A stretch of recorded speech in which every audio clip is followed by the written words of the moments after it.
recording. We'll try and join the room again.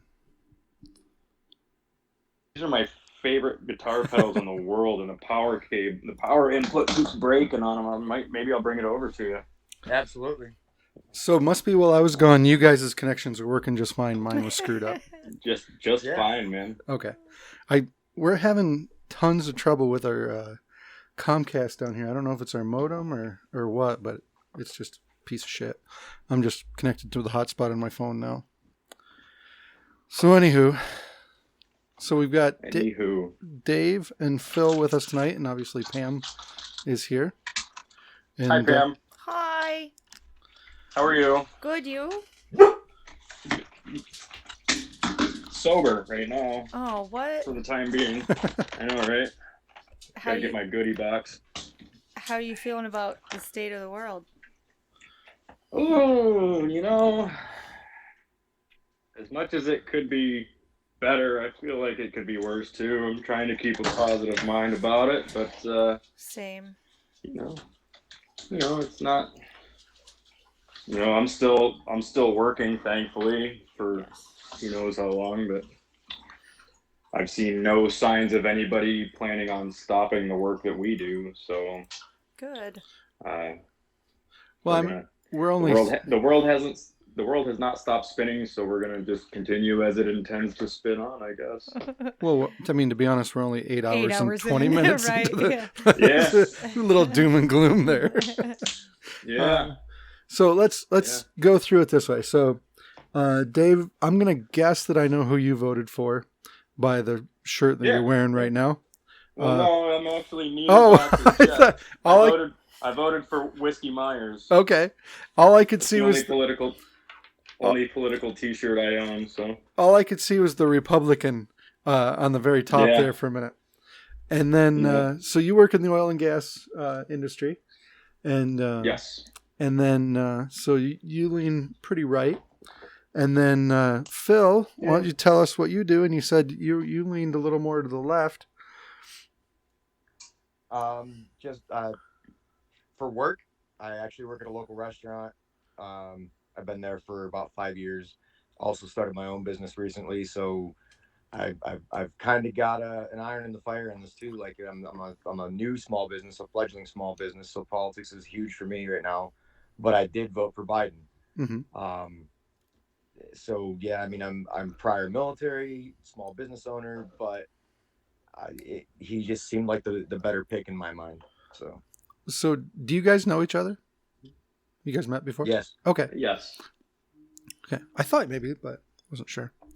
So what? So have you always been more of a Democrat than a Republican, Phil, or are you? I feel like I've always been middle of the road.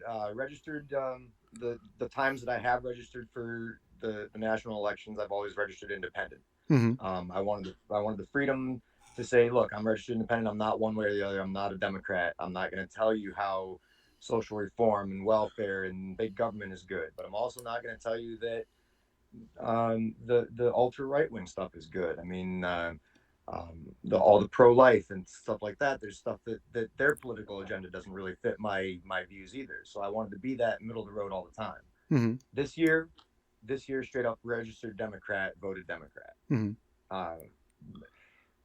Didn't even, and I'm gonna be honest with you, that was kind of a selfish way to look at it on my part, voting straight ticket, all Democrat. But yeah, I think that was, at that point I was fed up with what was going on with the country and the office the way it was. So you definitely didn't. So are you talking the country in general, or you definitely were disgusted over Trump in general? Pretty much, yeah. Pretty much over Trump. Mm-hmm. So I have a feeling, Dave, you felt the other way. As far as from a business standpoint, absolutely. Our business, even in the years of Obama, we had an auction. We had to pay off our line of credit to the bank. We had no rigs working. Work was pretty scarce for us. Mm-hmm. I actually, when times got super tough, I came and worked for you for a little while. Mm-hmm. But and it seemed to me like the second that Trump was in office, we were just boom busy again. You know, we had work, and I mean, I can't blame it all. I mean, I can't give all the credit to him for that, but I mean, it was definitely a right away, get ready to go to work and make money type of thing. You Mhm. know, we went from the downsizing stage in a business to be able to, you know, have a business to immediately started the growing phase again, you know, buying rigs instead of trying to sell them. Mhm. What's really So, funny is what both of you guys said was, it doesn't seem like, so I mean, if we're gonna boil this down to an internet Facebook fight, it, you know, Nobody's fighting here. well, no, what I was gonna say was, it always gets boiled to down to Phil voted for Biden, so he believes all these things X, Y, and Z down the line, which isn't really true, and Dave voted for Trump, and he believes this whole laundry list of the right things that isn't always true. And yeah, not so much. but Yeah. what this is what drives me nuts about all this. It seems like we're stuck picking between these two sides, and nobody has like a blend of all these Right. things. You know what I mean? It's like what Phil was saying about being Yeah. in the middle more than it's, I am, Absolutely. yeah. it's so frustrating. And you know, John, I'll be honest. I've been done a lot of research. I knew this conversation was going to be about the pipeline. I knew that was going to come up, so I looked into that a lot. So I've got a lot of information on that. But the whole partisan politics thing as well. Mm-hmm.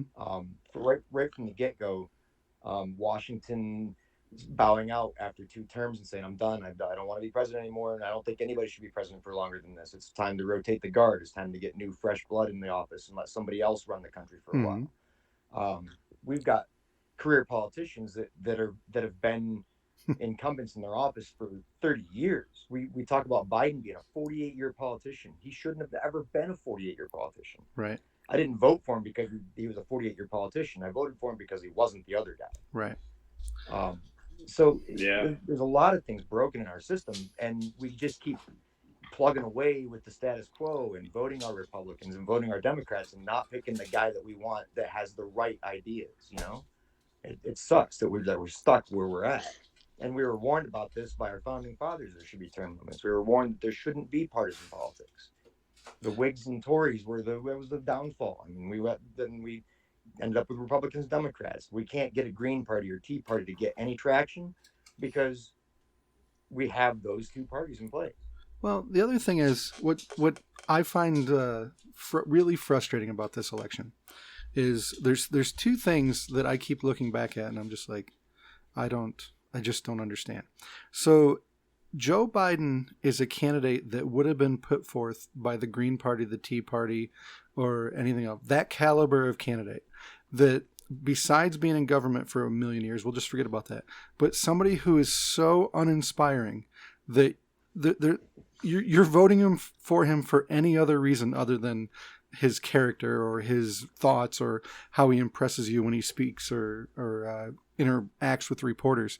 Like you said, most people were at least skewed heavily that he wasn't Trump, and that made him vote. And I feel like what's frustrating to me is when you look at, so even like the Joe Jorgensen, or however you say her name. Jorgensen, yeah. Yeah, it's her and Buttigieg. They have too many, it's just too many syllables for a last name. But she's, maybe you agree with everything she says, but she was one of the most underwhelming people to watch on television. And you're just kind of like, But you see somebody in Joe Biden who is completely underwhelming in the same way get pushed to the front, and the power of this machine, this Democratic machine, got him elected president. It wasn't, there wasn't any one good idea that I heard come out of him that I'm like, holy cow, that's new, that's different. And the same can be said for Trump to some extent. He was kind of saying things that he wanted people to clap for, but at least I felt there was. And then he did some things that also he's like, that a lot of people didn't expect him to do. He passed more gun control than 8 years of Obama. You know what I mean? That says something. Well, it's kind of, again, I think you're pigeonholed into that everything on the right, everything on the left, and it's just I don't know. I find the whole thing extremely frustrating. Extremely. Absolutely. Yeah, for sure. And that's the thing about the term limits and lifetime politicians too, though, is that our views aren't going to get anywhere as long as those guys are still in office, and we've got to get that stuff to like we've got. I got a text message. This is the weirdest thing ever. I got a text message from the Democratic Party in McKean County saying they're looking for people to run for public office in our area. I've never seen that in a million years, and I've never been registered Democrat, so I don't know if it's just something new because I registered that way. But we need new, fresh politicians. Mm-hmm. We need Buttigieg's. We need younger politicians in office and in positions of power like that. You know. Phil, can I ask you a question? Sure. That's so you said that you. Well, I didn't want to. I didn't want to interrupt. You said that you deliberately voted for Biden. Did you also then deliberately vote for Kamala, or you just did because that's the ticket, like the 2-for-1 package there? There's a lot of things that the Democratic Party had in its favor this year that pushed me more towards them, I guess, a little too, besides the not Trump thing. Okay. We're one of the least progressive countries when it comes to things like that. A woman in a position of power as like the vice president of the United States, regardless of color, regardless of race, nationality, creed, she's a female, a woman, vice president of the United States. This country's 250 years old. Women have only had the right to vote for 100 of those years, and they're just now finally getting into positions of authority in our country. That's crazy. And I'm a man. I'm a 43-year-old man, white man in Pennsylvania, and I think this is the most amazing thing ever, that we have an elected official in a position of that much authority that's a woman. Okay. I think it's a good thing, but here's where I'm going to differ a little bit. So I absolutely 100% think that all people, regardless of whatever your physical makeup is or shape, color, size, should be able to hold whatever office ever, as long as you are of the caliber and are able to do the job. And the analogy I would give to this would be, so if you had 10 people standing in front of you and you're going a cross ocean flight, and you got to pick which one was going to be the pilot of the plane, how would you pick that, knowing that in the past 100 years there's never been a female, black, or Indian pilot? How would you make your decision? By the most qualified, obviously. Exactly. But I would assume though. Go ahead. What I was going to say was, if the playing field is level and anybody can step forward and, be educated and assume that position, I think that you'd be foolish to go, well, there's never been a woman pilot. Let me just pick the woman for the sake of she's the woman. I also think there's a thing that has happened in our country where women didn't have the ability, or for multitudes of reasons. And I don't know that it was completely 100% oppression. It was probably definitely part of it. But I feel like at some point we changed from a society that women were sort of, I don't want to say a backseat person to the men as far as running things, but it was more expected of the women to be a homemaker. And then as we progressed in society, we slowly started, women got out of the house and they weren't just raising children, and it was more normal and maybe even more expected and accepted for women to get out into the workplace and do work. So what I was going to say was, we've made it to a point where we're expecting women to be able to hold these positions, and I don't think it's a bad thing at all. But we also need to stand back and go, all right, well, in the past 20 years, we've made a lot of progress, and there's a lot. I mean, when you look at the Senate and the House of Representatives and governors, and I mean, there's a fair amount of women in all of those, really. And we're trying to push something that makes us feel good that maybe doesn't make sense. And instead of going, hey, the woman right there in this group of 10 pilots, she was in the service, and she, was in the Air Force, and she's a really good pilot. And then she got out and she flew commercial planes for, 20 years. And, now she's ready to fly us, as opposed to going, she's a woman. We need a woman, and we've never had a woman. And I feel like there's a lot of that sentiment that is pushing forward instead of actually looking at somebody and putting somebody forth that's capable.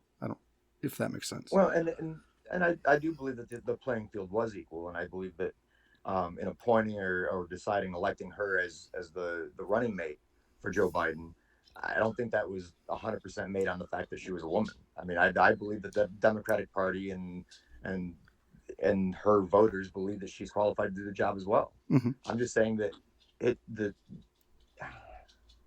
I don't believe that the other party would have considered a female running mate in any of the elections that I've in my lifetime. What about Sarah Palin?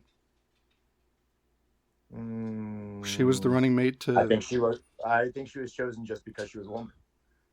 I don't think she was qualified for the position. She was a governor of a state. Fair enough. So you get into that. That's exactly what I'm saying.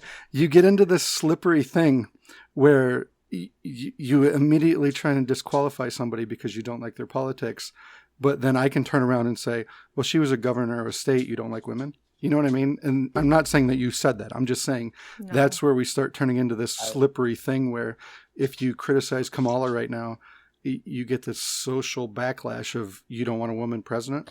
Well, or vice president or whatever. Okay, here's the deal. As the only person in this group that has a vagina, what I would like to say... How dare you? I mean, besides Dave. Just kidding. Love you. No. What? How do you know? Shh. Don't say that in front of John. No. So He knows. What really, really bothers me, and maybe it's just a politics thing and I'm a naive whatever, is in the debates... how badly Kamala hated Biden, went after him, called him a racist, did all this other shit. And then the second he decides to offer her this position, she's like, oh my God, Jumps all over it. I love you. The whole thing's just like it pro just wrestling. Seems so false. Yes. She is one of the divas. Is that the name of the pro wrestling? Like, it just feels so false to me when there are so many other females that I feel could have, I don't know. Well, out of the whole bunch, at least she was I didn't agree with her politics for the most part, but as a intelligent person out of the whole bunch that were running, short of the only one I really liked out of the whole group of Democratic people that were running were Tulsi. Mm-hmm. I liked her. She seems reasonable when she talks. Yeah. And Kamala seemed reasonable when she talks, except her ideas and thoughts made sense. I just didn't agree with them. Okay. Where a couple of the other ones were. So Phil, how do you feel about her having completely just obliterated the flip flop? I was actually just about to. I was say. I was trying to think of a way to get into that. Well, comment, but yeah. That makes my asshole pucker. I okay. I equate it to this.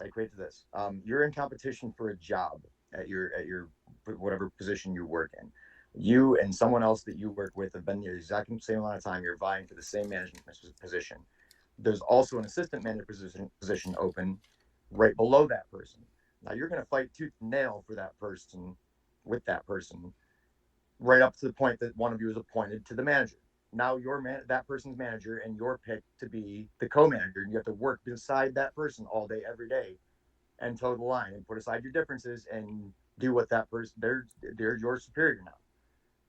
She fought tooth and nail to try to get Biden's position. I was against him. It's just disheartening. And now she's appointed as vice president. I get it. But it just seems so fucking fake. I think what's frustrating about the whole political process is it is exactly what Phil just described. Yeah. But instead of them trying to compare and dazzle us with their intellect or their statesmanship or their accomplishments, they just completely tear down the other person. And it's Yeah, basically like right. you just spent, let's just say you worked at Zippo and you're both going for a management position, and you're both staying is the thing. One's getting a management and one's going to be a junior manager or whatever that's called, assistant manager. And in the course of it, you talk about how the guy that eventually gets to be a manager is not only incompetent, he's a racist. He's I don't remember if she ever accused him of being a creep like the rest of the world has. Ugh. But then he gets the thing, and the rest of the company's like, so wait, our manager's a racist and a creep? Like, okay, never mind all that. Let's just get on with work. You know what I mean? It's just, it's so disingenuous. Unfortunately, that's exactly the thing, though. She probably still thinks that he's all of those things, but she has to keep that to herself now because she's got to toe the line and be the party. She's the vice president. She's his subordinate now. So this, in a nutshell, is why I'm not a political being, because I can't handle that kind of garbage. Like, if you don't like the guy, then why are you running the country with him? Like, I don't know. Yeah. No, because it's the next step. Again, I think it goes back to that. If you hate Joe Biden and you think he's whatever, but you get to be the first female president or vice president, do you squash that opportunity on your morals? Probably like not. who does? Again, this is why I paint walls. This is why I'm not a politician. People have I like never will. minimum wage jobs and they're not willing to do that. I you know. I get it. I get it. Oh. So I think what we're saying is politics is gross the whole way around. Yes. Oh yeah. Yes. Yeah. For sure. It's gross. Yeah, I've been very, very quiet on social media about politics this year, and I watch everybody else post, and I'm like, oh, Same. why do you bring that here? Why do you bring that here of all places? Like, shut up and post pictures of cats and shit. Like, then you must be in love with John.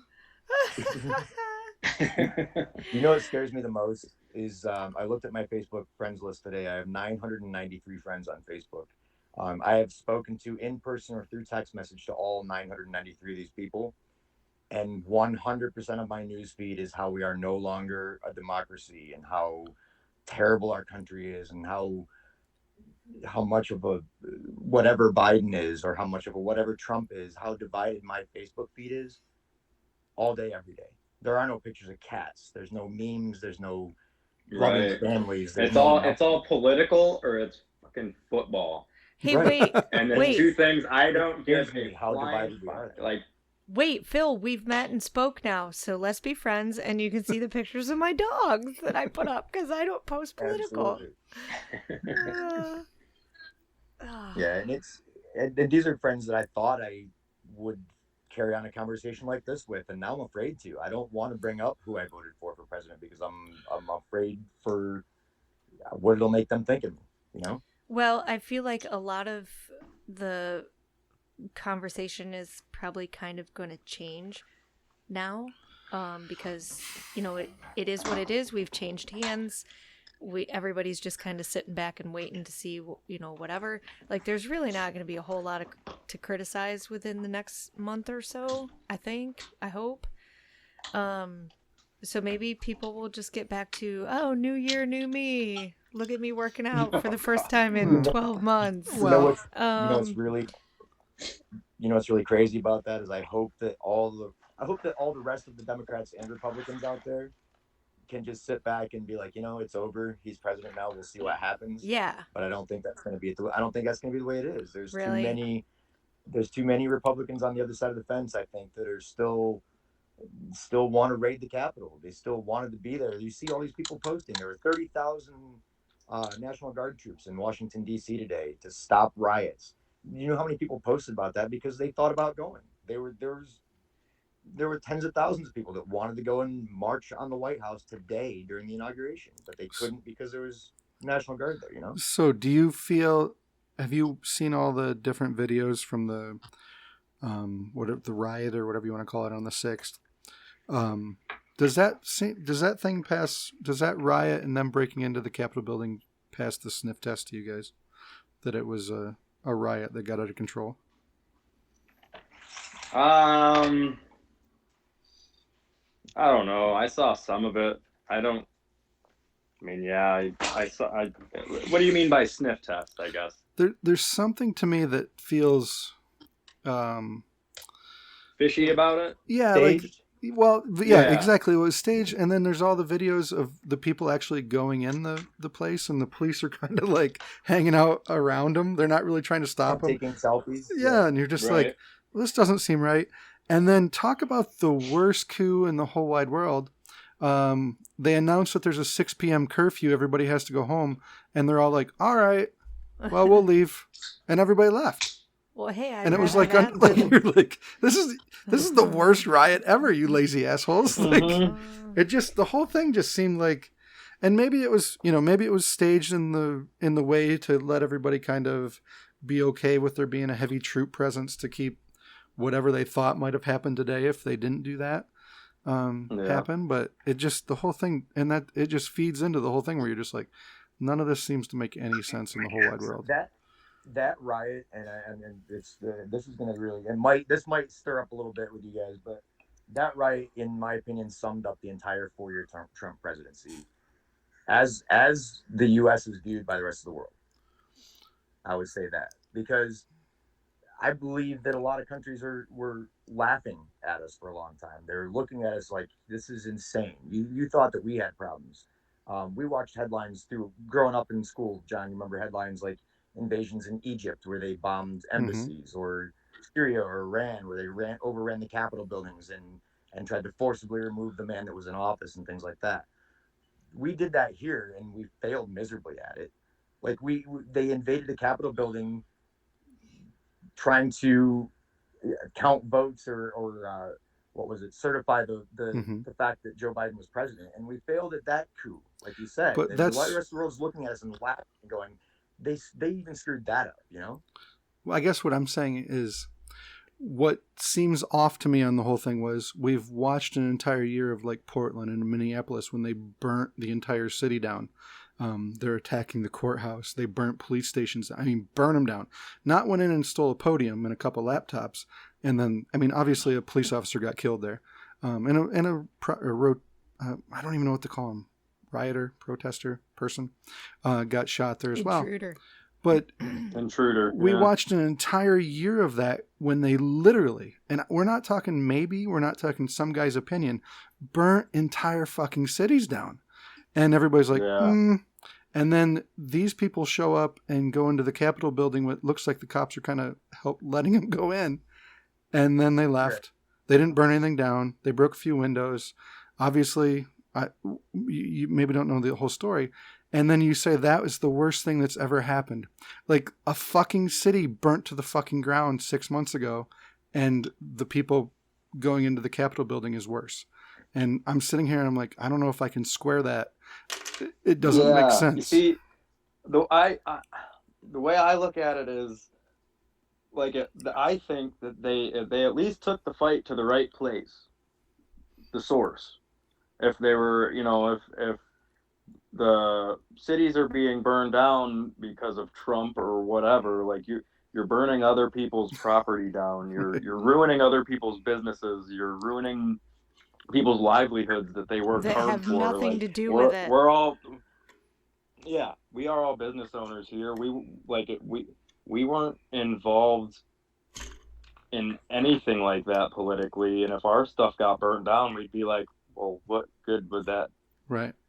Did that make you feel better? Like, didn't fix anything. Like, they took it. Yeah, at least they took it. At least they took it to the source instead of like ruining somebody else's crap. Mm-hmm. Right, but I see what John's saying. Like, if that was even their purpose, if it was just a stunt to be able to ramp up security, or if it was put on as an act by one side or the other to make the other side look bad. Right. It worked. Whether it was a Biden camp thing saying that. Yeah. Like, who? I get It totally worked. And then there's no way we don't talk about the election this year without talking about all the Q stuff. You guys in on all that? QAnon? The what? Yeah, the QAnon and Q posts and all that. No, I'm not aware of what that is. We live in a very, very, very dangerous time with technology. I'll put it that way.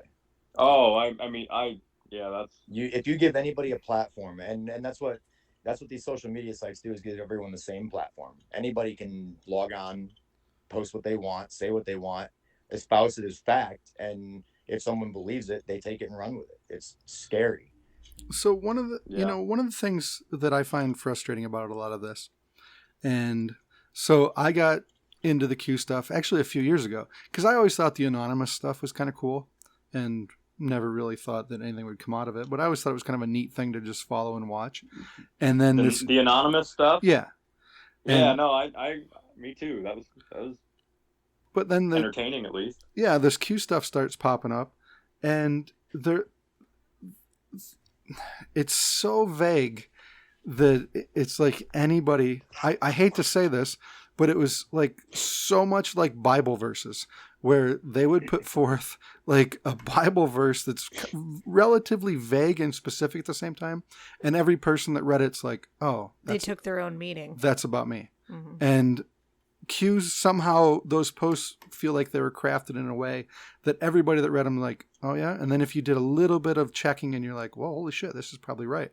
And turns out there's still people right now.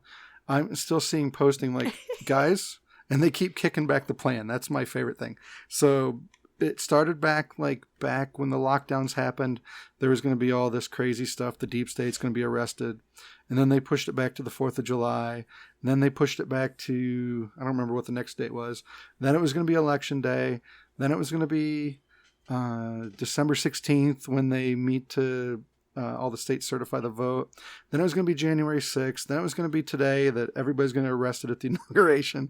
And it's just gone on and on and on. But people are not giving up. On my phone, I'm still getting messages. Dude, don't worry about it. January 31st is the day. At 1 o'clock. Yeah, you're like, no. the day we're arresting everybody. Everybody. But it does speak like you and me, everybody, or like political everybody. The inauguration was a farce. There's really nobody in power right now.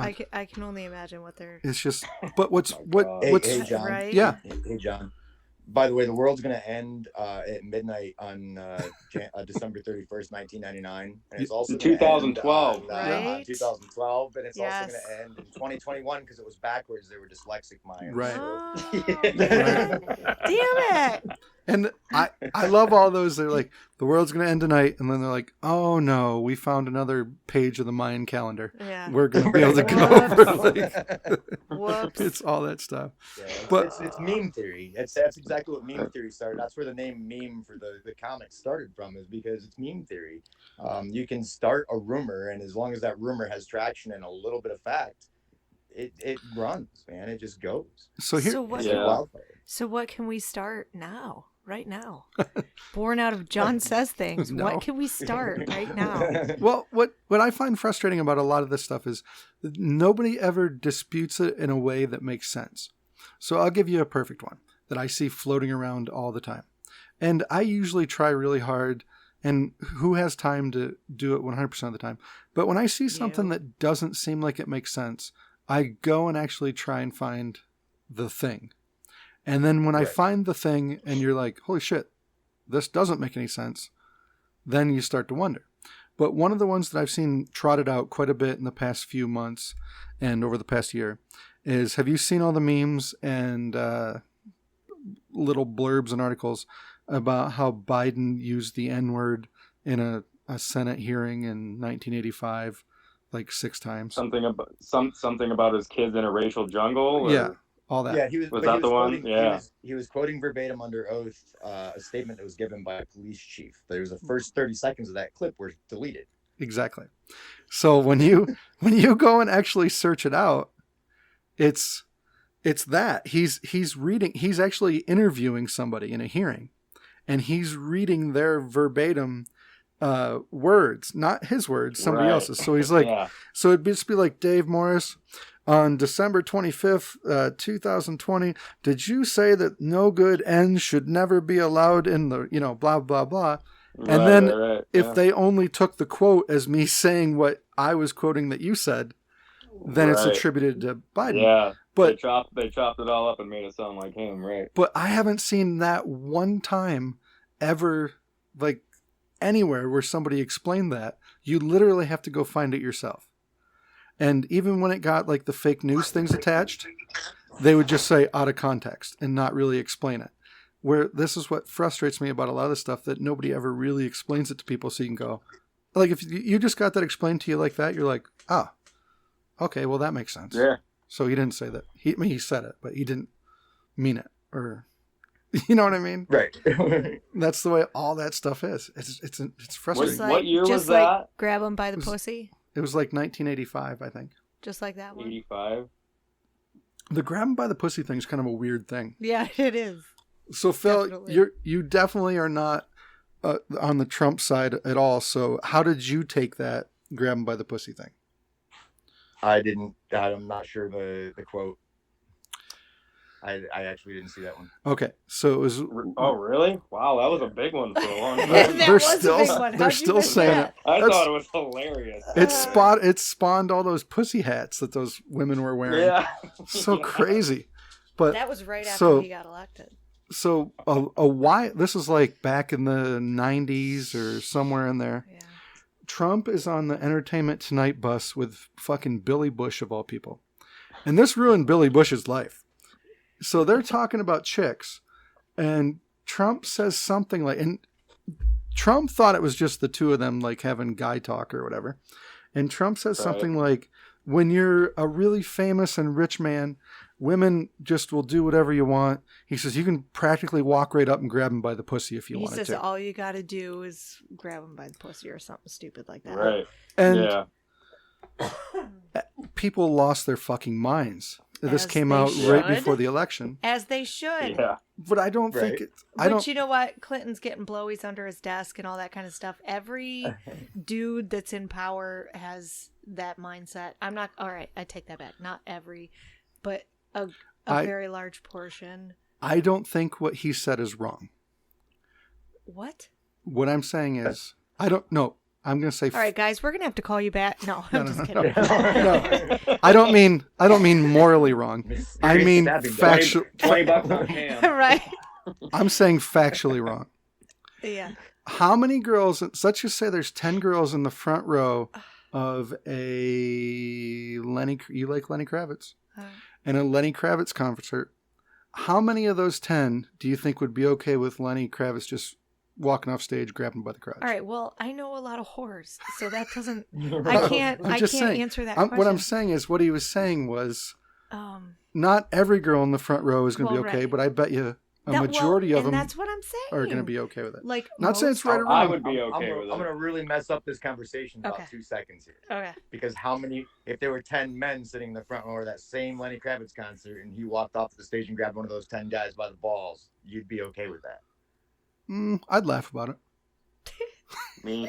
Dave raises his hand. I'd be like, like right All now, see, I like just thought that- One, I'm pretty comfortable with my sexuality, and There you two, go, my, there fr- you my go. friends do weirder shit. Dave, you don't So, say.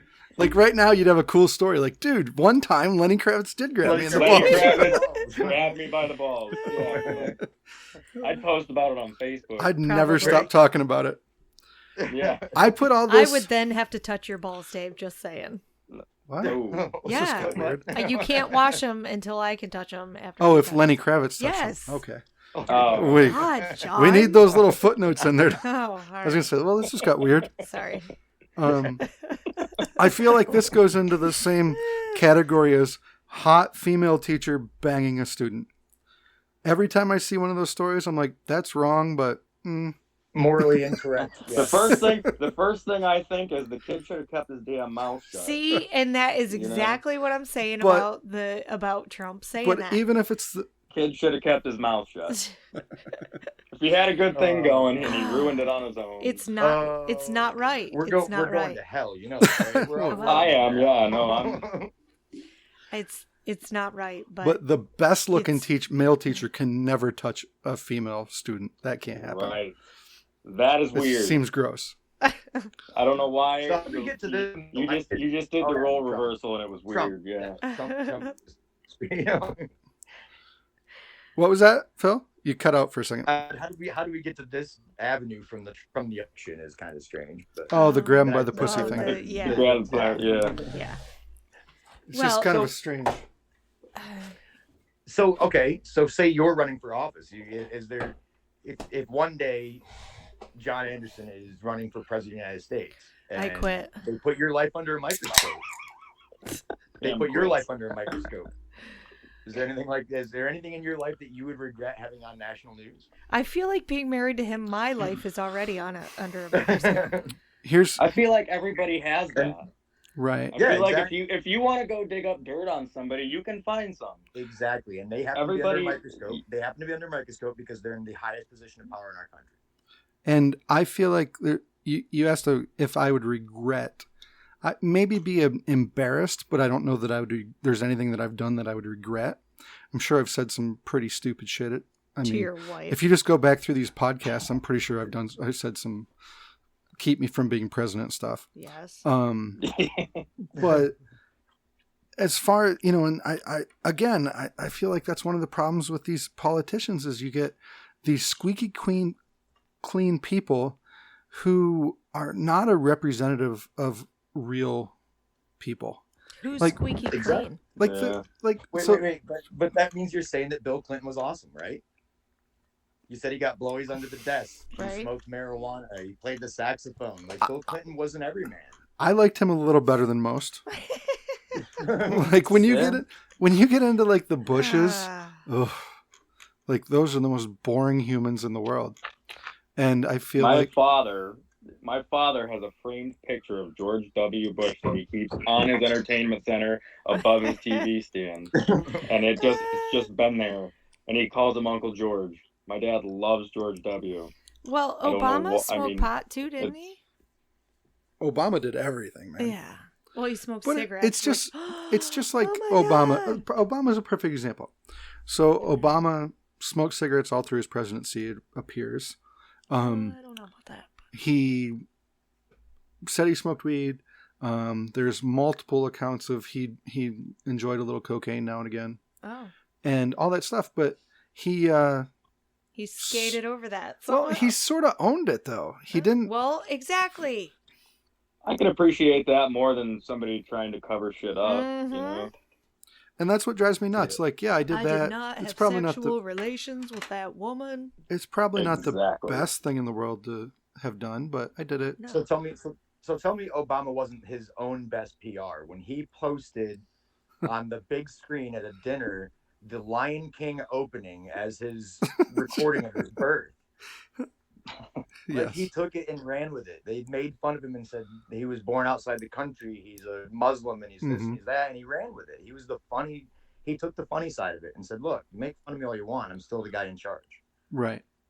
And So did Trump? no, Trump went the other way. Or, If well, they yeah, if they I said- guess. Exactly. if I they guess. said Trump He's was like, born "We did outside of the country, everything he'd be like, best "Fuck ever." you, Pocahontas," which is Ah. kind of funny, but Right. Yeah, it was funny. And I'm not trying to change anybody's opinion of Trump. I promise you, if you're a Trump supporter, I'm on your side too. But I'm just saying, like, he was not a good person. He was a bad person. That's all. I don't think he he did was. some things I didn't agree with. Yeah. I don't feel like he was any worse person morally than anybody else that's ever been president. I mean, we all worship at the altar of JFK, it seems like, in politics. And then if you go back and read the shady ass shit he was doing, Right. like it's next Besides level. sleeping with Marilyn Monroe. Dude, it is next Well, level who wouldn't? gangster shit. Like he'd bring chicks back to the White House or have them brought. He didn't like go out and get them in a bar or something. And then he'd like get them to come into the pool and give blowies to like, hey, the Secretary of State, sit down at the pool, take off your pants. And there's like 2 or 3 books about this. All this shady, crazy shit. So there must be something So- about the White House that makes you want to get your dick out. Like it seems to be a running theme of presidential. Tweet Biden and ask him. See if it's happened to him yet. No, because I'm afraid he's gonna get his dick out with a kid around. Oh no. Did you break in the Oval Office yet? Right. Him and Joe Biden right now are just like, let's break this son of a bitch in. right? You'd think you'd have to. Sleepy, You'd have to try it. sleepy Joe. But yeah, that's guess that's what I'm saying. Like everybody is broken and clunky and does stupid shit because we're human. And I feel like wanting a person that's squeaky clean and perfect is this crazy thing. And then we jump on all these weird things because it's not our guy. If, you know, I remember when everybody was going crazy about the stories about Obama smoking pot or all that stuff. And it's just like, if it was the Republican guy that smoked pot, the Republicans would be like, And if it's the Democrat guys are like, well, But if it's the other party, we make a giant deal about it. And basically it's going to lead to the ruin of the country because, guy, got high once. Like I told you earlier, John, like I'm a right-leaning libertarian. If people want to smoke pot, I could not fucking care less. Honestly, to hear that a president smoked pot while in office, it doesn't bother me. It was before he was in office. Before he was in office. Yeah. Well then. Yeah, he wasn't burning bulls in the Oval Office. Maybe he was. That'd be the best. I somehow hope they do. The first day, the first day you get in there, they're like, come on, everybody come in here. Blazing that shit up every day. Yeah. Maybe that would result in better choices for everyone all the way around. And what if the president, they took all his personal shit? Right? He's poking holes in a pop can. Yeah. Come on, everybody come in here. I rat holed this shit past the Secret Service. Let's do this. Hey, I'm not sure how long you guys are going to do this call, but there was one other topic we didn't bring up yet. Yeah, go ahead, man. We got all the time in the world. The pipeline, to bring it back around to the political side for a minute.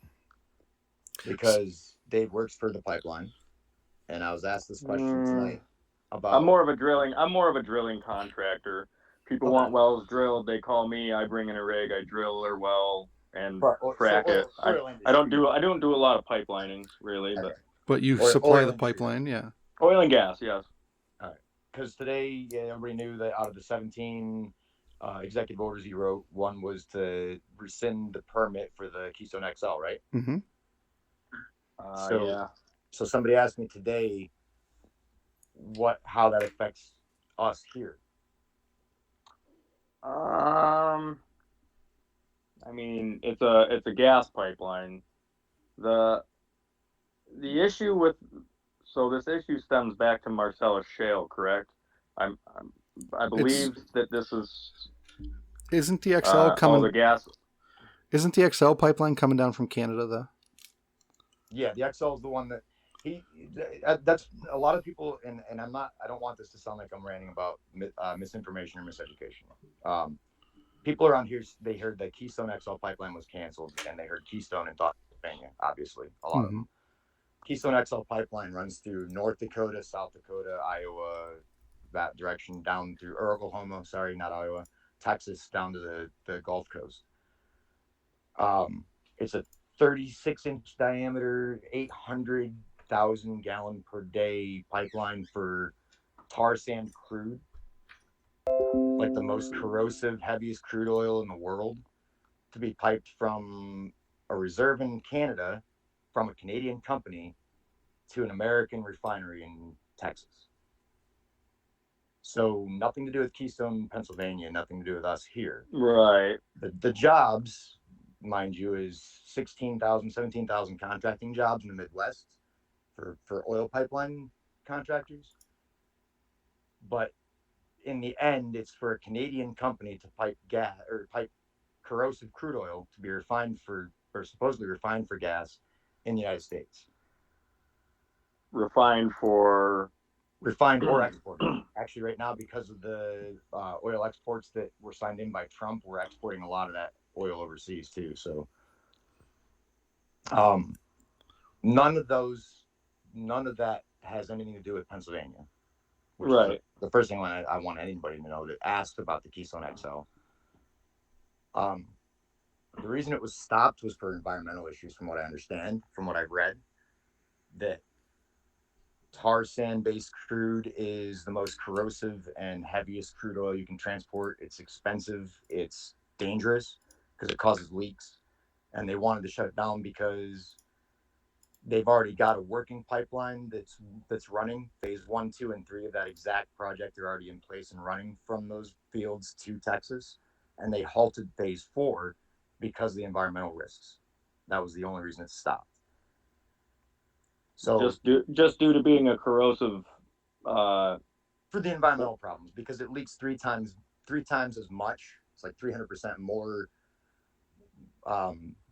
environmental damage from leaks on this pipeline than from standard crudes, like the asphalt-based crudes out of Texas or the paraffin-based crudes out of Pennsylvania. This stuff is like that on steroids. It's heavier, thicker, more corrosive, and more dangerous to transport. That's why they stopped that pipeline. Okay. I guess I'm not 100% familiar with that pipeline. Like, so to me, phase 1 through 3 what was phase 1 through 3 again? They run, there's 3 sections of the pipeline that run out of Canada right now. Okay. They're done in 2006, 11, 15, I think, are the years that they finished them all. Okay. So as of 2016, they had an operational pipeline from Alberta, Canada to Texas, from what I understand. Phase 4 was an expansion to make that bigger. So I'm looking at the map of it right now, and actually, I think I can share my screen. I'm not going to. I know as soon as I start clicking on stuff, I'll fuck everything up. But it starts in Alberta up there, and it does take the tar sands. Yeah. And then the existing pipeline that they have kind of takes a left turn and goes through a couple of the Canadian provinces, and then drops in and goes straight from North Dakota down to Texas. And then there's a leg that's already made that goes over to Illinois. So what the Keystone XL pipeline is it goes from that same starting point, but it cuts that great big corner out, and it goes right through Montana and South Dakota, and probably it has to almost half the pipeline in that area as far as length. So I'm guessing it's probably some sort of cost savings. Instead of replacing all of the pipeline that's in this corner, they're replacing just they're shortcutting it. They're not actually, though. That's actually an expansion run to increase volume to 869,000 barrels per day. What's okay? So it does go down. So the only way that makes sense is it must be because it runs down kind of on the border of Nebraska and Kansas, and then from there is where it splits and goes to Illinois and Texas. So it must be they're not. That's a bigger pipe from there down. Well, that's what I was going to say. It must be they're not up to capacity, and they need that extra or else it wouldn't make sense to have a pipeline, 2 pipelines feeding one. But you're right, it must be bigger. So I guess here's where I get frustrated with some of this stuff. So what's the complaint about? What's the reason for not doing that pipeline? Environmental impact. They want to run through the Badlands, through North Dakota, Montana, South Dakota, places like that, with a pipeline an additional 36-inch pipeline on top of what they already have running, just for increased capacity. And it would benefit. It would put more crude through our refineries and through our ports, but at the cost of another pipeline with another possibility of leaks and the environmental impact of cutting through all that 800, 900 miles worth of forest to put this pipeline in.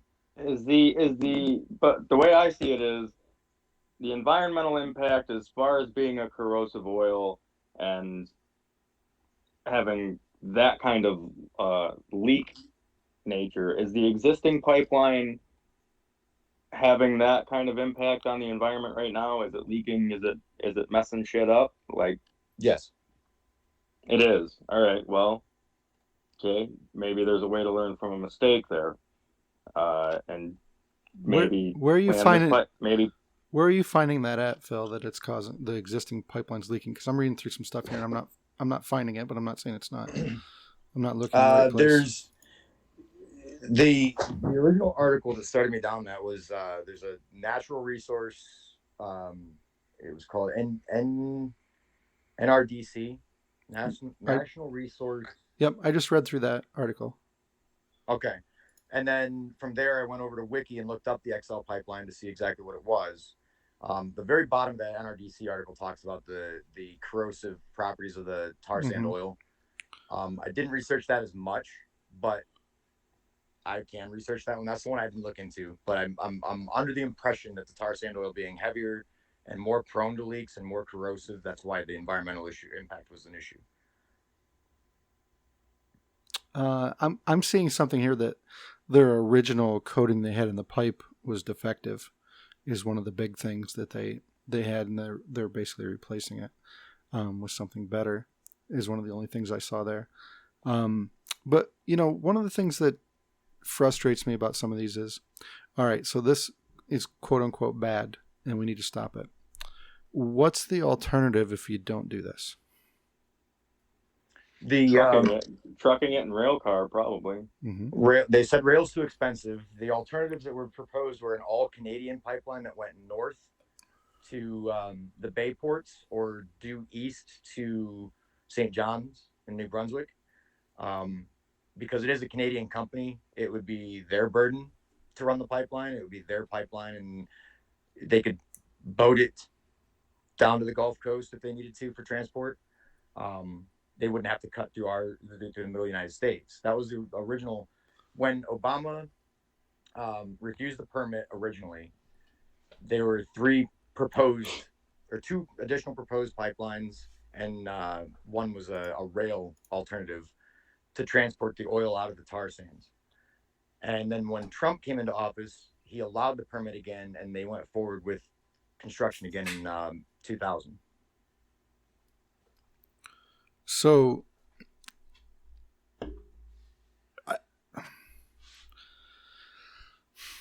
here's one of the things that has driven me nuts through this whole discussion. If we have resources on this continent, regardless, I realize we're cutting through some forest, and I've been around lots of pipelines. I've installed lots of pipelines, been around all that. The impact on the environment is usually temporary on, and on the scale of things. Temporary can take different meanings. When you go over to Bradford, and I don't remember if it's in the Option House or one of the restaurants over there, they have all the pictures, might be the Bradford Club or one of those places, but they have pictures of Bradford in, I don't know, the early 1900s, and there's no trees, just oil derricks everywhere. Yeah. I mean, just scalped. Yep. Okay. I've seen so many of those pictures. Yeah. And it's disgusting. Like, they just mowed everything, and there's just oil derricks everywhere. Right. So obviously that's not the way to go about it, but at the end of the day, if you go over to Bradford right now and look around, it doesn't look like it was permanent. Sure, is there some damage probably to the soil? Is there oil? I'm sure there's, contaminants here and there, but and we were talking about something that's just grossly negligent, as opposed to a pipeline going through that's following ENS plans and trying to do it within the laws that we have now as far as disturbing nature, for lack of a better word. So you have that. So you have trying to put a pipeline through, which there is always a possibility that it could rupture and cause a leak that somebody will clean up. I mean, it sucks, but it happens. It's a danger of pushing oil through a pipeline. But and when you go, that sucks, but what do you do instead? So do we send boats from halfway around the world across the ocean full of oil every day to make up for that, and buy it from somebody else and lose our ability to be self-sufficient? Doesn't seem like a great plan. Do we say, don't bring it through the United States, bring it through Canada, like keep it up in Canada, keep your pipelines up in Canada, and then boat it around in the ocean? Also doesn't seem to make a bunch of sense, and also seems like a lot of the America First stuff in reverse that Trump kind of has been scorned for when he says, not in our country, we're not, we're going to take care of America first. And you suddenly become very selfish that we can destroy Canada's forest and fuck them if they have a leak up there, but it isn't coming through the United States. Boat it around in the ocean, so if there's a problem, it washes away.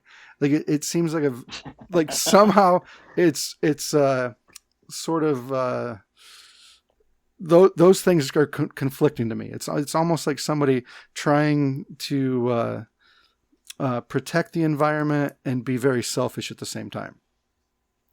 To me. Yeah, and then complain the price of gas is high. Right. Well, that was the other argument too, is that how much of that oil would it actually impact gas prices in the United States? And if it's as big as if it's as big as you guys are telling me that it is, then I would say yes, it would probably impact gas prices. As long as the oil stays here, there was the export laws on oil. Something I can't remember what the policy was. I apologize. I just looked it up earlier, but now I'm having a complete brain fart. God, way to go. So much information. They were saying the percentage that was going to be exported overseas to places like China was going to be so great that the impact to our fuel prices would have been pennies on the gallon. It wouldn't have been dollars on the gallon like everyone expected it to be at 800,000 gallons a day or barrels a day. You'd think that it'd be a substantial impact to fuel prices, but they said that the fuel prices were negligible because of the amount of export. Yeah, okay. A lot of what we pay for fuel is taxes, so I can't really, because we have to pay the tax on it either, regardless of how much we buy.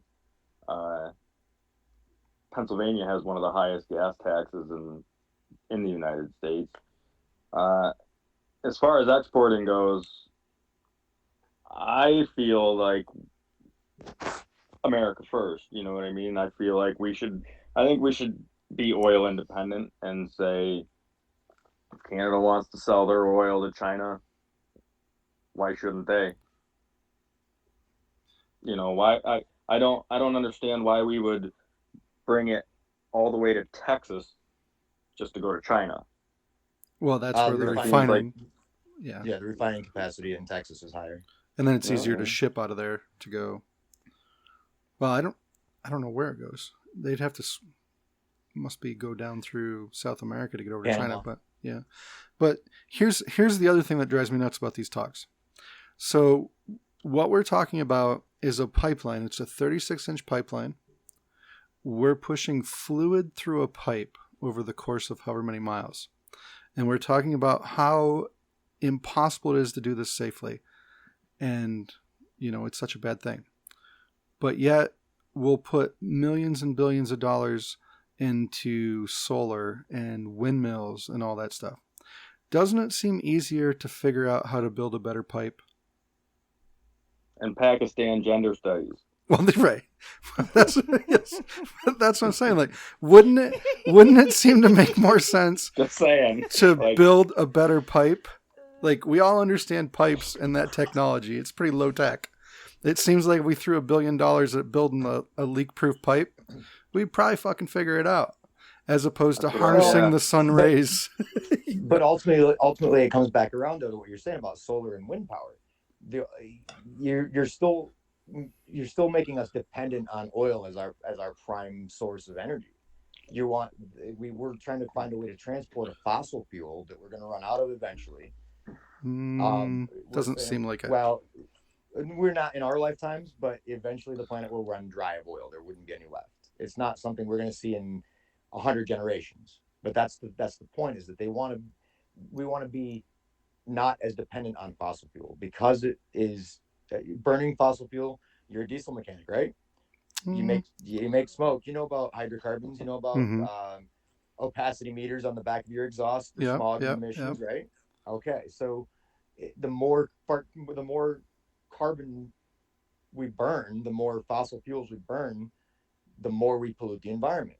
So they want to get away from the oil altogether, is the biggest concern also. It's not just the fact that it's going to leak or the fact that it's going to ruin the environment running through a pipeline through the middle of the forest. Why are we still dependent on 800,000 barrels of oil a day?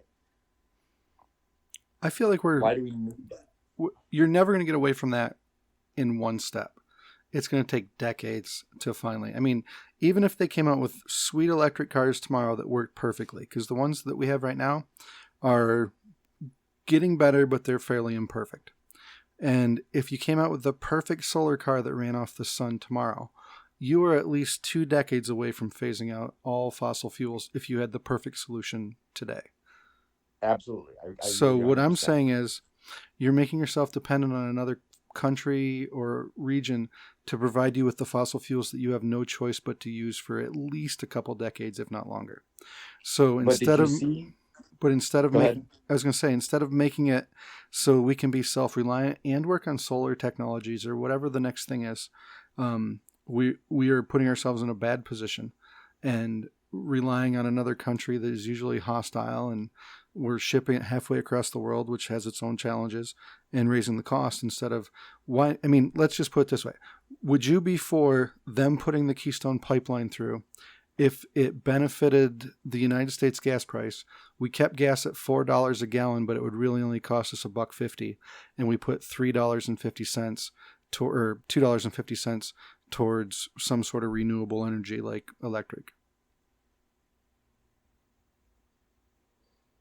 Do you follow what I'm saying? So yeah, I see. So you're saying take our NOx now, put the pipeline through, accept the risk of having a pipeline through that area, as long as we can invest in something down the road to make it better. If Instead we of took saying do it right now, continue using fossil fuels until we get something better. the reality is we are going to. Period. Absolutely. You know what I mean? So I what I was saying was we could let's just say, we'll just use a hypothetical here. We put gas right now is $3 the gallon, we'll say $4 a gallon. We'll just use $4.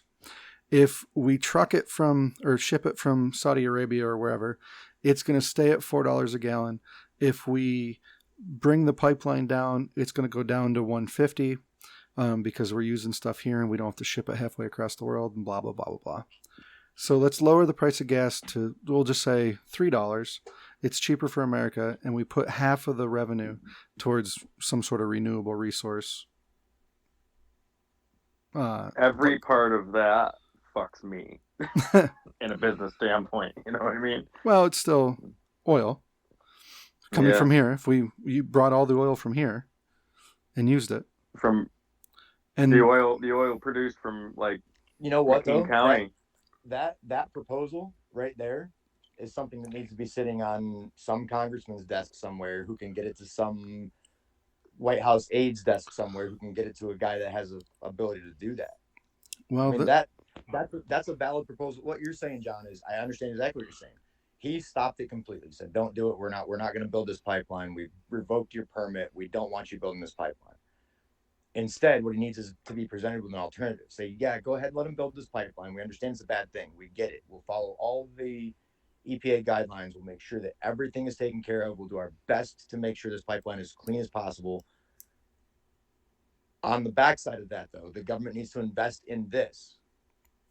Well, I'll let them build the pipeline. Joe Biden can say, let them put the pipeline through. But we need what John said. Put $3.50 on every gallon of gas into a renewable resource.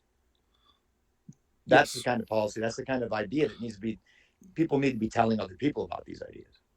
but then the two arguments come that stop this is the one side is basically going to tell you that you can't put a price on the environment, blah, blah, blah, blah.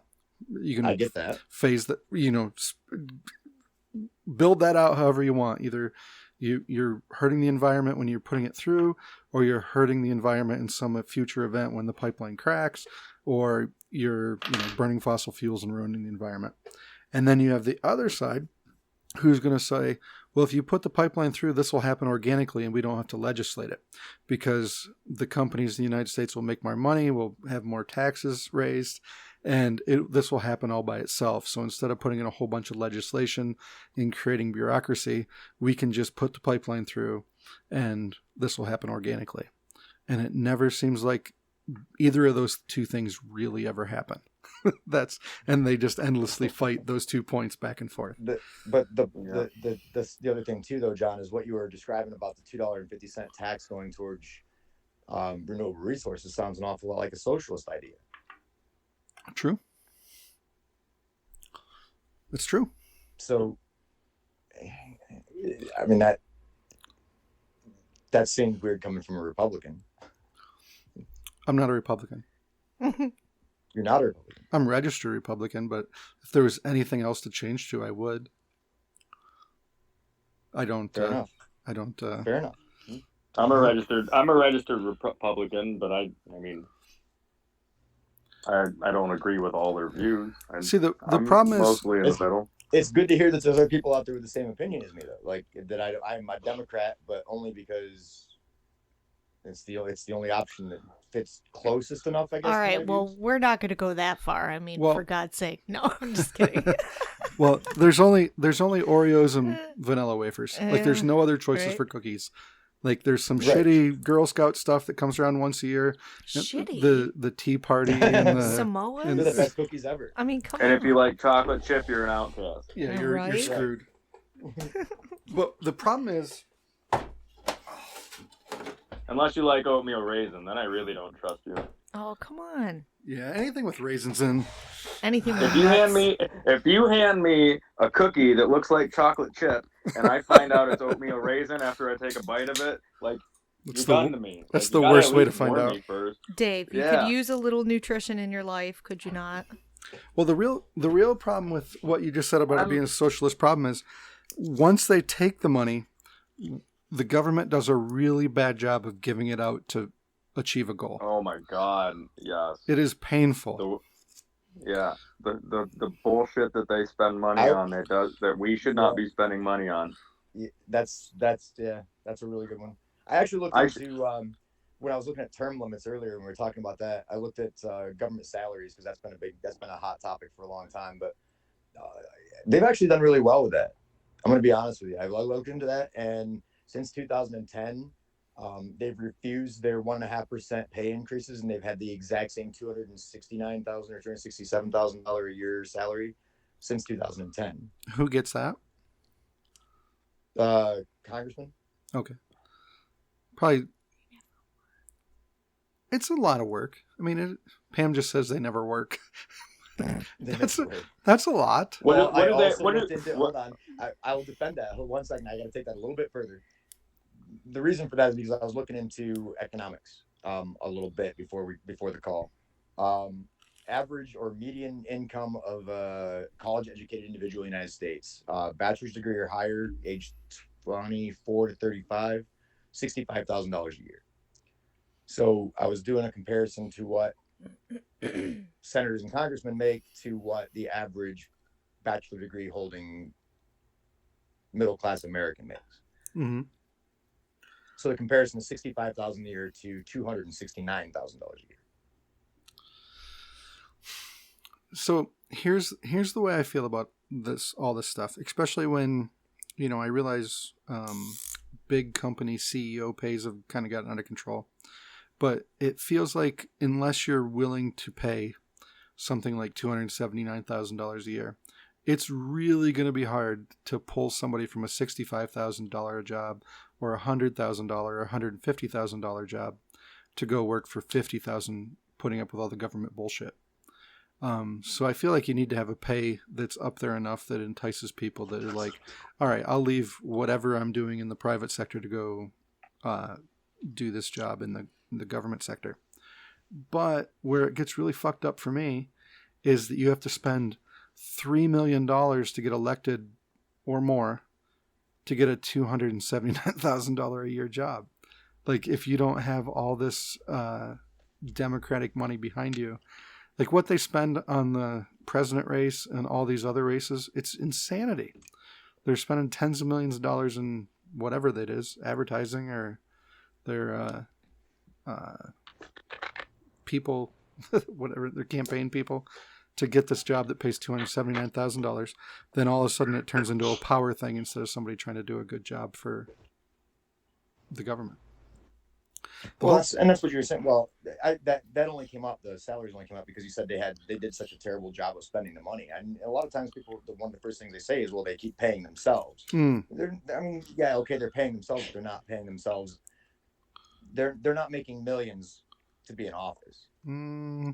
Actually, not directly from our tax dollars. No, this is how it works.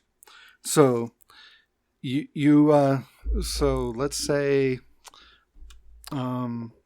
Phil gets elected to run for Congress, okay? I'd vote for him. And Dave and I have had this conversation, and we donate we do whatever we need to do, whether it's money or leverage or whatever we do, we help Phil get elected. Now, Phil gets elected, and he's going to come up for re-election. Dave and I's business is doing really good because we've got a little help here and there in the legislative side. Now we donate $10 million to Phil's re-election campaign. Oh my God. And from that, somehow, I don't know the accounting fuckery that happens, but these people tend to get richer. And then if that doesn't work, we'll invite Phil to come speak to our association of crooked business owners. And we're very happy to pay Phil $250,000 to come in on Thursday for 30 minutes. And, fill you in? Yeah, and kind of enlighten all of us there. people. Right. You know what I mean? And it's that shit that happens. I won't say that I'm a crooked business owner, though. I can't say that I'm a crooked business No, owner. we're the crooked business No, me and Dave. owners. You're a crooked politician in this story. Dave, if you have 10 million floating around, I mean, I'm You a got some business owner speeches? too. Yeah, like, Well, could yeah, you, Oh my gosh, That's- if I had that's 10 the million floating around, if we want to talk about government spending, that's all still private sector spending. That's still companies spending money on politicians. Where's the government money go? So I want to see. This is how it works, though. This is what I was going to tell you.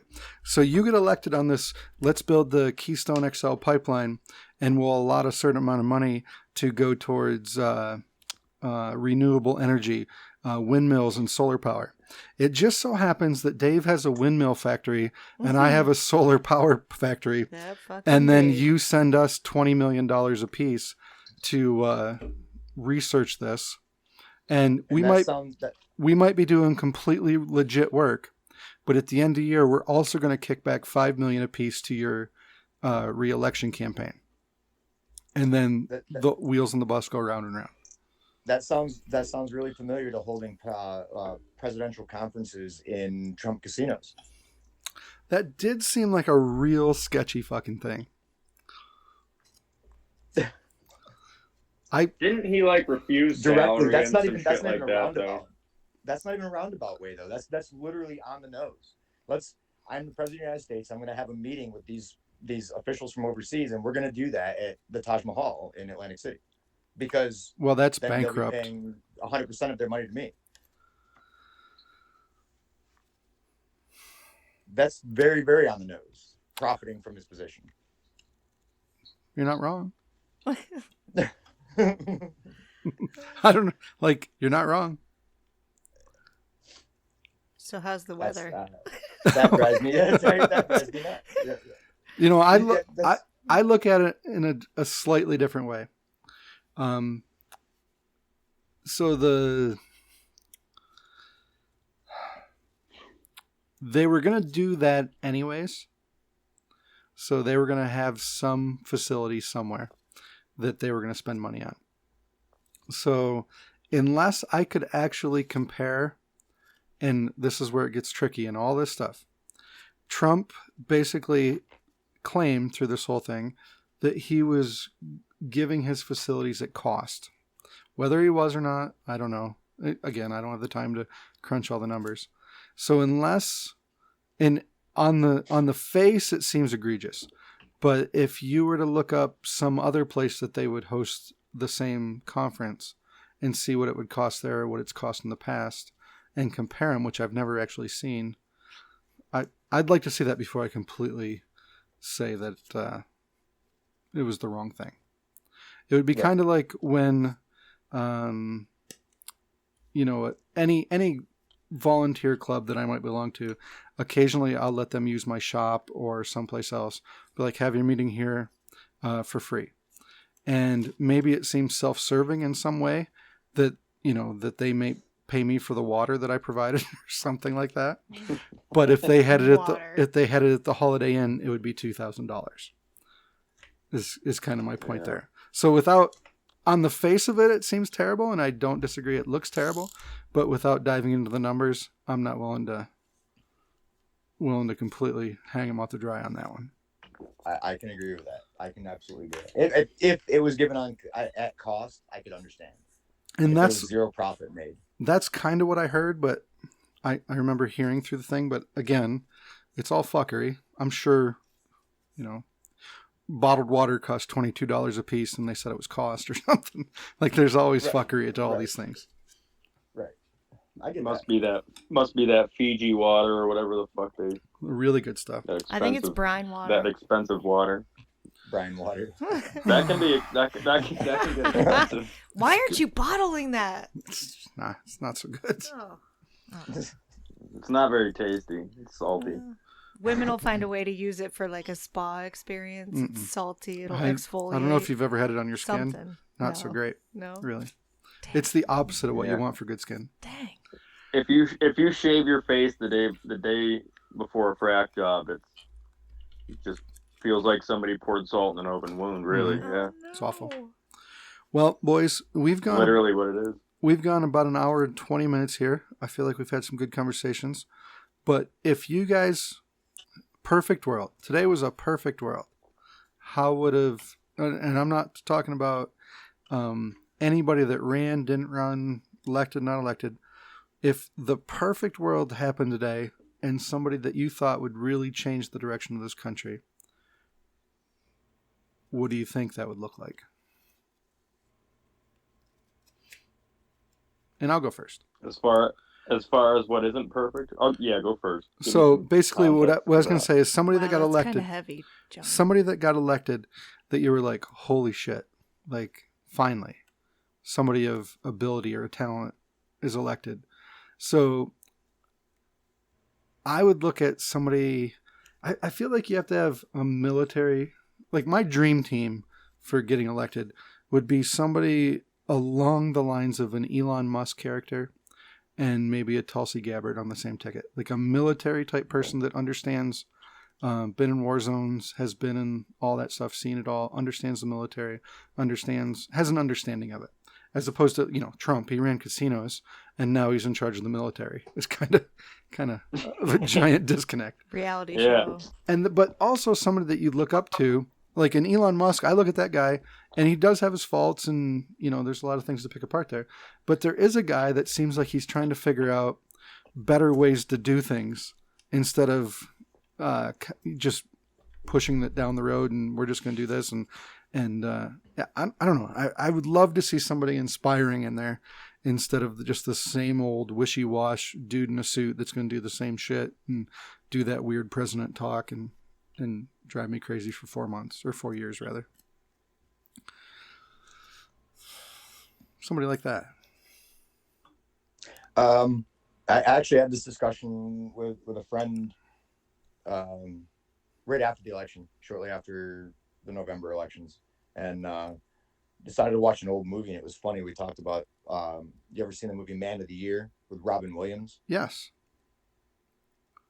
Somebody like that, not to that extreme, not just like a random person, but somebody who's not afraid of changing the status quo. Somebody who would stand it on its head and not necessarily undo everything at once, but like you said, not be the party guy, not be the Republican guy or the Democrat guy or the Tea Party guy or the Libertarian guy. Be an independent, right.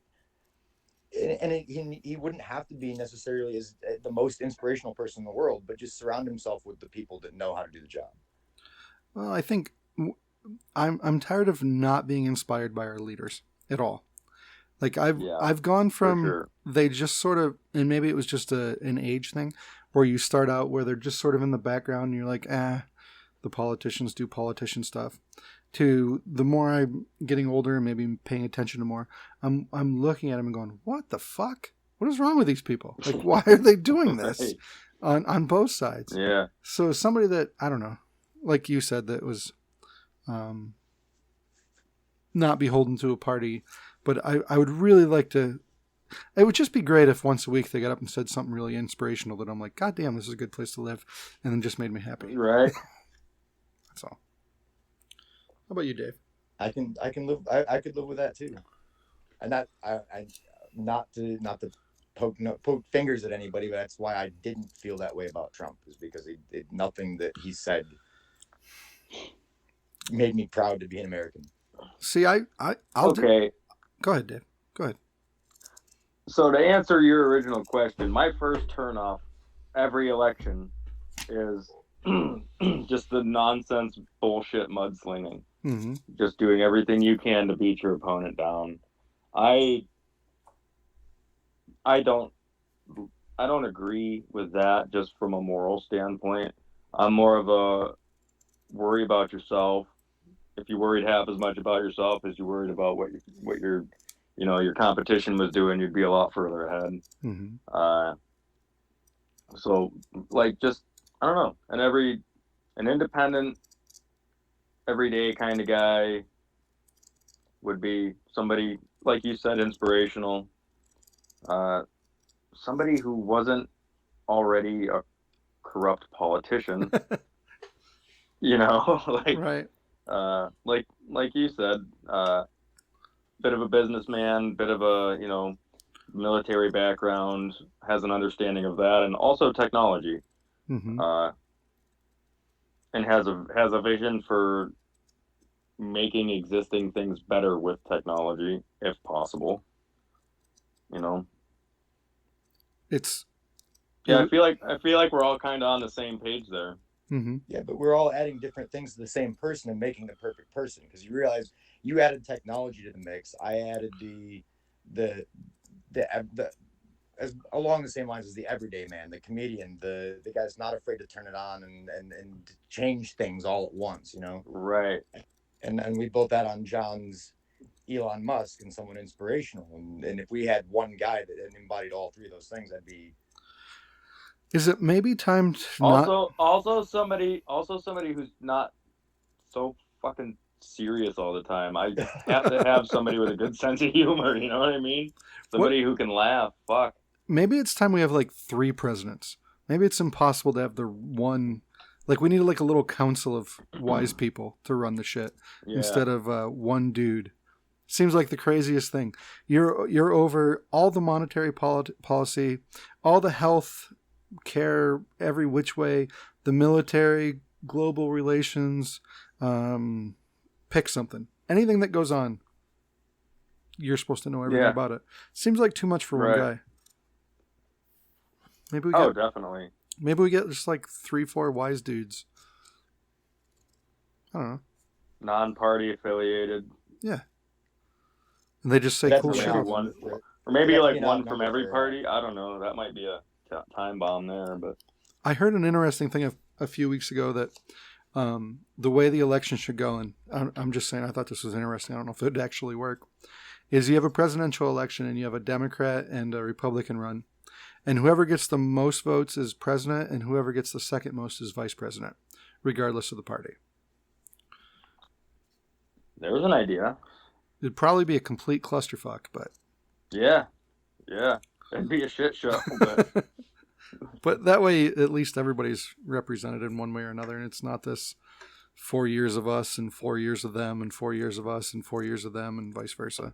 Yeah. Which seems gross. But... Well, anywho, boys, I think I got one last. I have one last question. One last question. This is mainly for Phil. Sure. Not to be facetious in any way, but do you worry at all about the whole dementia, as far as people are claiming that they had him, they picked him. They picked him because they knew because they knew he wouldn't be fit for president eventually, and they'd end up just having Kamala in the office. I think that's along the same lines as the QAnon stuff. I think that's a mean theory. I think that Joe Biden he's held in office for as long as he has because he's able to hold the office. Right. Right. It doesn't feel another like 40 to you at all that he's slipping a little bit? Because It watching him doesn't talk, seem fishy to you. No, no. I don't think he's the greatest public speaker. I don't think he's going to do great things. He's not going to be a JFK in front of the camera because he can't speak clearly and eloquently all the time. I don't think he loses his train of thought. He just has. I've seen some of the clips you're talking about, where he changes subject in the middle of a sentence. It's because he has so much that he wants to say that he can't keep track of what he's trying to say. He just loses. You think he his gets place. overwhelmed? Yeah. Yes, he's anxious in front of crowds. He doesn't speak well because he's not sure how to talk in front of people. I believe. I don't think it's dementia. I think it's more of a public speaking and a just not being comfortable talking to people. And just out of curiosity, Phil, how many years in public speaking in service do you think it would take to get comfortable in front of a microphone? Depending on your level of like anxiety and treatment for it, probably like infinite. 4 or 5 decades. Like it's sooner or later you'd either figure it out, you know. You notice tonight, John, my camera's off. Yeah. I didn't, and I'm sure you were I don't know if you're broadcasting this. No, just live. Just recording it now. Just recording it. Okay. Well, I wasn't sure, and I'm self-conscious about my face, man. I've sang in front of crowds of people. I've literally been up in front of 3,000 people on a stage, still shitting my pants every time I do it. Everybody. I can't do it unless I. How many times, dude? That goes away. That for me, that I was 19 the first time I played in the bar, and after 2 shows, it went away, and it's like this is fun. Yeah. See, and that's the thing, and that's why I say about Joe Biden the same thing. Depending on his level of comfort and his level of discomfort, could be a lifelong thing. It could be a lifelong affliction to never be able to speak well in front of people. I can talk to you like this, knowing you can't see me. I can have this conversation with you and I can sound well spoken if I want to, and I can sound like an idiot if I want to. But I'm not self-conscious about it because you can't see me. I'm talking to a phone, sitting on a couch in my house with my cat behind me. But for me to stand in front of a crowd of 10 people and say the exact same things I'm saying to you right now, I would be flummoxed. I would be dumbfounded. I would be floored by the amount of pressure of speaking in front of a crowd of people. I can do this here. I can record myself doing this and play it for other people. And I've done that with videos as well, music videos. I could play you a song that I've played 10 years ago on my phone, but to sing it to you live in person, I can't do it. So, yeah, I guess I kind of understand a lot of that. So, like with County Lines, we now have our band. We have for a long time. We had this rule. We don't do weddings at all because we end up being the guys that announce the father-daughter dances, and we have to announce all the bridesmaids and the groomsmen, and we just a lot of us just aren't there for that. We're not good at that. We either have too much enthusiasm to where it's annoying. I'm sure you all know what I'm talking about when I say that. But also we could all just not have enough where we're like, oh yeah, these people got married and we're here to play music, so shut up and have fun. Right. So I back to the Biden question. I think that's where his public speaking comes into question, is because he's not comfortable speaking. I don't think it's a sign of dementia. I don't think that he's going to be out of the office in 6 months or a year. I don't think they lined her up to be the president and just put her in the vice president position. I believe that Joe Biden was elected by the Democratic Convention and by the Democratic Party and by the American people because he's capable of doing the job. I don't think there's any doubt in anybody's mind that he's going to be capable of doing the job. I'm skeptical. I'm not gonna lie. I am too. I am. I know people that have bets and pools going on over whether or not that's going to happen. I mean, it doesn't really faze me any, but I mean, yeah. I understand what you're saying, but to be honest with you, I always liked Biden through the Obama years. I kind of got a kick out of him. He was just kind of like this every guy sort of dude back then, and I loved the memes.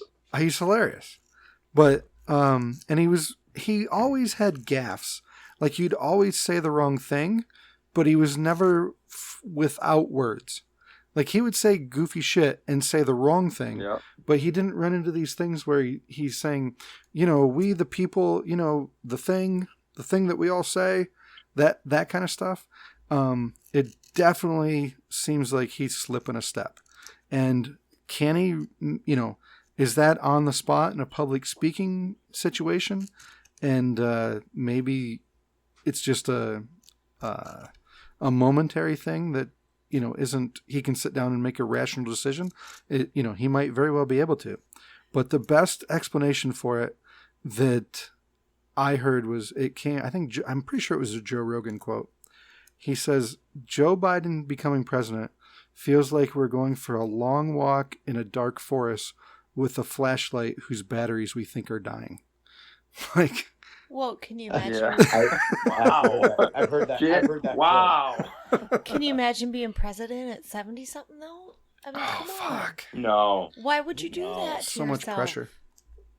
I don't even want to know what it's like to be alive and gray at 75. But I don't know. I guess I'm not worried about it because it's not like if something happens to him, like if he just starts talking crazy one day, I mean, there's procedures in place to take care of that. Well, let's hope. And I don't know that it's any worse or better having Kamala as the vice president or the president. I mean, she's the vice president. If she has to step and become the president, it is what it is. It's not It's not any worse to me. It's the same. So Yeah, but on his question though, I don't believe that it was done on purpose though. I can't believe that in my mind. You don't think it was like strategic? Right. That it was posturing, right? There was strategic. The Democratic Party has a coup going or some shit like that, right? Well, see what Shall happens. see. We'll have to redo this again in exactly a year, and see. I'm okay. Oh, yeah, I'll do that. And I'm definitely okay with that. and we'll just see what all shook out. If there's still internet and we're still allowed to post things, and if the world hasn't ended in 2021 like it was supposed to, right? If the Mayan calendar, 2012. yeah. Yeah. So, But wait, they didn't account for leap years or whatever. Right. Yeah, I remember that being a thing. it's coming. Well, all right, boys. Well, thank you very much. Hey, John. This was good. Yeah, no, thank you for having us. I enjoyed it. Yeah, a thanks for lot. inviting us. It was cool. I wasn't sure I was even going to join. Like I said, I was nervous about the whole thing, but yeah, it was a lot of fun. It was great, man. Are we scary? Oh no, I'm just scared of everything. And then this is the moment that I just looked over and I'm like, please tell me the recorder's on. Like I usually don't pay attention to it God. till the end, and I'm like, oh no, please. An hour and a half in. Oh. Okay, good, it's on. All right, boys. Well, happy Wednesday, and I'll tag you guys in this when I put it up later. And it was a good conversation. Appreciate both of you. Yeah, no, thanks, John. Phil, Hey, you it's guys good have a good talking night. to you again too. Yeah, you too. Yeah. Hey, have a great night, guys. All right, buddies. Bye, guys. See ya. Bye. Bye.